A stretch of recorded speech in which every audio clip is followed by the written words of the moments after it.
Cardinals fans. Mourning, at least. Maybe actual mourning, like sadness. All good things must come to an end, right? Can we just talk about how people say that as some sort of like calming or comforting thing, and really it's just the most pessimistic thing I've ever heard in my life? But I digress. It's over. A summer full of incredibly high highs was punctuated by some crushing lows, but it's over. Last night, the Cardinals lost Game 162 to the Chicago Cubs by a final score of 10-5 at Wrigley Field, and honestly, didn't really matter. But for the sake of recaps, no one was very good.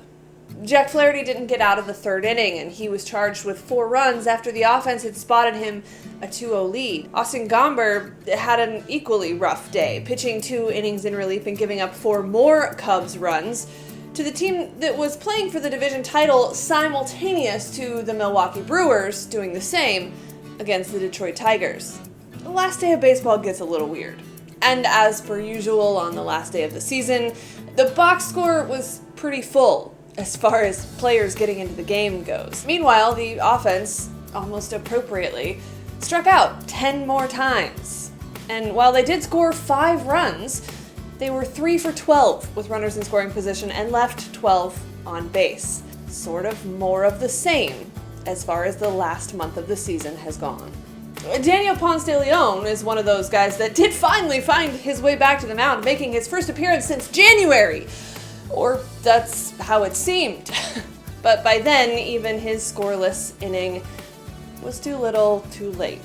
Really though, I feel like too late started at least a week ago, when the Cardinals were a game and a half up in the wild card race with 6 to play, controlling their own destiny. Then they went 1-5. Now, I could go back to yesterday and recount the bad at-bats, or even the good ones where Jose Martinez tattooed a pitch for old time's sake. But the end result is still the same. The Cardinals weren't good enough for the 3rd season in a row. And that kind of not good enough is really not good enough for Cardinals fans. Maybe they were never going to be good enough in 2018. Maybe the indescribable joy of August was always just a momentary reprieve from the reality that was still to come. Maybe salsa and squirrels and Saturdays in Chicago aren't actually magical. I know the Matt Carpenter game was actually on a Friday. I was there, but it doesn't start with an S. Also, the one game the Cardinals won this weekend was Saturday, so Saturdays in Chicago. Just roll with it. Maybe the team that always sort of looked like a 3rd place team was always going to be a 3rd place team. But there were some moments there that Mike Shildt had us all thinking he might just pull it off.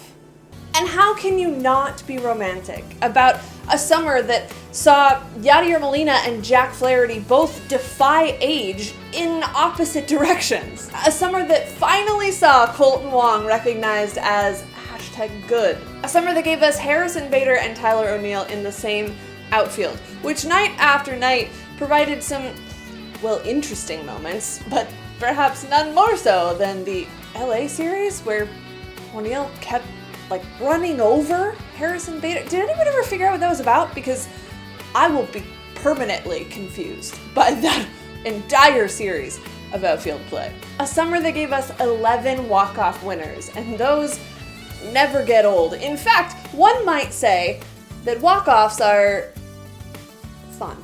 A summer that took a team dead in the water at the All-Star break and propelled them to the brink of the postseason picture. I'm just saying, it's not all bad. There were some good times as well. There were plenty of moments to be sad about.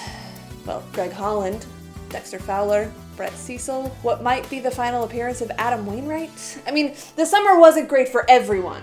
Mike Matheny, anyone? But even when it's bad, it's there every night. And there's a weird comfort in that. Not everything is meant to last forever, though. This team, with its sometimes manageable flaws, was likely to have been eaten alive by postseason play. So maybe it's better this way. Not in the moment, but in the long run. This way, Ozuna can take care of his shoulder, Wong can take care of his knee, Yachty can take care of... Maybe he should just bathe in ice for the next month. It's probably the best solution there. And John Mozeliak can get a head start on evaluating the mass of talent that he brought onto this roster this season to see where the young guys fit and who he might need to bring in to fill in the gaps going forward.